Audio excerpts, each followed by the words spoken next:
Uncle, मैं आपकी बेटी को अपनी बेबी बनाना चाहता हूँ, क्या आप राजी हैं? सूतनी के ससुर जी तो नाराज हो गए। उसकी शादी तुमसे नहीं होगी, उसकी शादी वही होगी जहाँ मैं चाहूँगा। पर अंकल, हम दोनों एक दूसरे से बहुत प्यार करते हैं। हम 7 साल से रिलेशनशिप में हैं और जल्द ही आप दादा बनने वाले हैं। चाहे कुछ भी हो, उसकी शादी वही होगी जहाँ मैं चाहूँगा। अंकल, चिंता मत कीजिए, मैं आपकी बेटी को खुश रखूंगा। उसे किसी तुम्हें भी सुनाई चीज- नहीं देता? मैंने कहा ना, उसकी शादी वही होगी बहुत जहाँ। हुआ, चाहे कुछ भी हो पापा, शादी तो मैं लकी से ही करूंगी। और हाँ, एक बात और, हम आपसे पूछने नहीं आपको बताने आए थे। वैसे भी आप चाहे कितना भी ढूंढ लें, लकी को छोड़कर आपको पूरे संसार में ऐसा कोई लड़का नहीं मिलेगा जो आपकी बेटी को झेल सके। और फिर मैं गुस्सा होकर कमरे में चली जाती। वो मेरा कमरा है। कमरे के ड्रॉर में मुझे पापा की डायरी मिलती, जिसमें तुझे कितनी बार कहा है, तू बर्तन मत धोया कर, जा जाकर पढ़ाई कर अपना।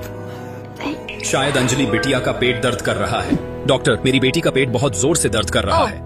आप ये लीजिए। पापा, मैं इस बार भी एग्जाम में फर्स्ट आई। रिपोर्ट कार्ड पे आपकी सिग्नेचर चाहिए। आप कहाँ हैं? ओहो बेटी, मैं अपने दोस्तों के साथ हूँ। यहाँ काफी हल्ला हो रहा है, घर आकर बात करता हूँ। ये रहा तुम सबका ड्रिंक। क्या अंकल, दिन में भी काम करते हो, रात में भी यहाँ ओवर टाइम कर रहे हो? और बताओ, कहाँ रखोगे इतना पैसा? यार, मेरी बेटी सीए बनना चाहती है और तुम्हें तो पता ही है पढ़ाई का खर्च कितना बढ़ते जा रहा है। मैं उसे किसी भी चीज की कमी नहीं होने देना चाहता। आज जुलाई 17 को मेरी लाडली को जॉब लग गई, वो भी शहर की सबसे बड़ी कंपनी में। कुछ ही सालों में वो शादी करने लायक हो जाएगी। मैंने उसे राजकुमारी जैसे पाला है, इसलिए मैं उसकी शादी उसी लड़के से करूंगा जो उसे रानी जैसे रखे, जहाँ मेरी फूल जैसी कली को किसी भी चीज की परेशानी न हो सके। उनकी डायरी पढ़ते पढ़ते मेरी आंखों से आंसू बहने लगे। तभी मुझे दरवाजा खटखटाने की आवाज सुनाई दी। मैंने द्वार का दरवाजा खोला। पगली, तूने दरवाजा क्यों बंद कर लिया था? और ये क्या, तू रो क्यों रही है?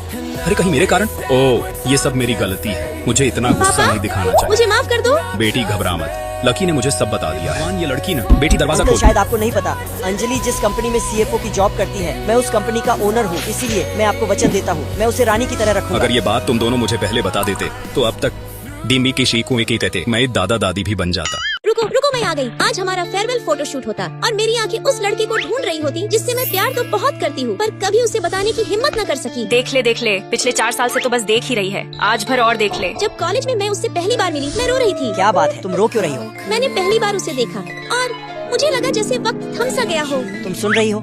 सुन रही हो? क्या बात है, कहाँ खो गई? मेरा पर्स खो गया है। हॉस्टल वाले एडवांस फी मांग रहे हैं, समझ नहीं आ रहा क्या करूँ। पापा फोन भी नहीं पिक कर रहे हैं। कोई बात नहीं, आओ मेरे साथ, मैं पेमेंट कर देता हूँ। वो बिना किसी हिचकिचाहट के मेरी मदद करने को तैयार हो गया। मैं मैकेनिकल ब्रांच से हूँ, और तुम? मैं भी मैकेनिकल ब्रांच से हूँ। क्या तुम भी मैकेनिकल ब्रांच से? पगली, अगर आज कुछ नहीं की ना तो कल से देखने को भी नहीं मिलेगा। जीवन भर अफसोस करने से अच्छा है कि ना ही सुन लिया जाए। रश्मि सही ही कह रही है, आज चाहे वो मुझे रिजेक्ट ही क्यों ना कर दे। एक्सक्यूज मी, तानिया साइड होना जरा, मैं उसे अपनी दिल की बात बता के रहूंगी। यार, अंजलि रैगिंग से बची की नहीं? नहीं यार, इन सीनियर्स ने तो जीना मुश्किल कर दिया है, खास करके तो वो मोटी, पता नहीं क्या समझती है अपने आप को। मन तो करता है मुंह नोच यार, लूं यही कुत्ती रुक का। में अभी आई। अरे पगली, बता तो कहाँ जा रही है? ओह माय गॉड, चलो उससे बात करने की कुछ तो वजह मिली।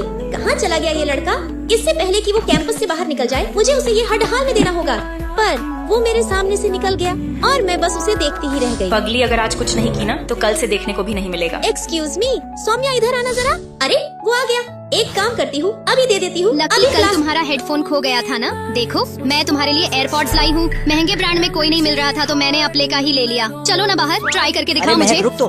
मुझे नहीं लगता, शायद अब उसको इस हेडफोन की जरूरत होगी। एक्सक्यूज मी, इधर आना जरा। थैंक गॉड, यहाँ तक तो पहुँच